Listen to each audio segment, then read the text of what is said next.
नमस्कार दोस्तों, हमारे चैनल में आपका स्वागत है। दोस्तों, हिंदू धर्म में मान्यता है कि जब भी किसी मंदिर में दर्शन के लिए जाएं तो दर्शन करने के बाद बाहर आकर मंदिर की सीढ़ी पर थोड़ी देर बैठें। क्या आप जानते हैं इस परंपरा का क्या कारण है? यह एक प्राचीन परंपरा एक विशेष उद्देश्य के लिए बनाई गई है।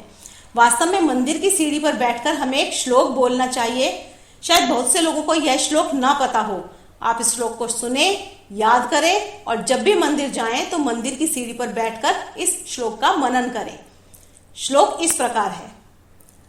अनायासेन मरणम बिना देन्येन जीवनम देहांत तव सानिध्यम देहि में परमेश्वरम।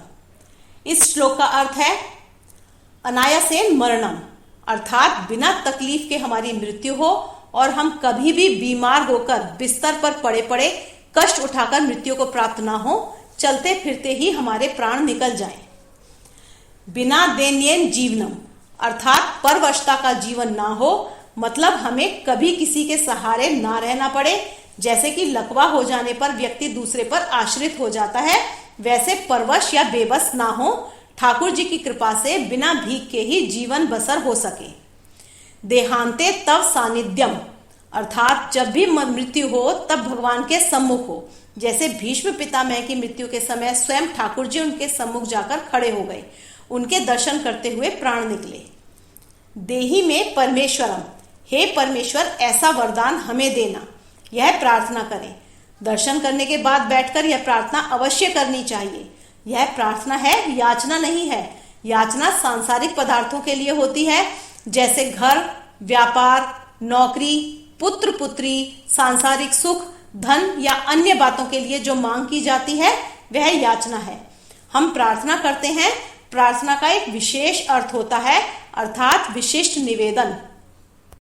जब हम मंदिर में दर्शन करने जाते हैं तो खुली आंखों से भगवान को देखना चाहिए, निहारना चाहिए, उनके दर्शन करने चाहिए। कुछ लोग वहां आंखें बंद करके खड़े रहते हैं। आंखें बंद क्यों करना? हम तो दर्शन करने आए हैं। भगवान के स्वरूप का, श्री चरणों का, मुखारविंद का, श्रृंगार का संपूर्ण आनंद लें। आंखों में भर लें स्वरूप को, दर्शन करें और दर्शन के बाद जब बाहर आकर बैठें तब जो दर्शन किए हैं नेत्र बंद करके उस स्वरूप का ध्यान करें। मंदिर में नेत्र नहीं बंद करने चाहिए। बाहर आने के बाद सीढ़ी पर बैठकर जब ठाकुर जी का ध्यान करें तब नेत्र बंद करें।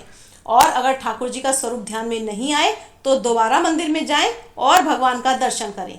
नेत्रों को बंद करने के पश्चात श्लोक का पाठ करें।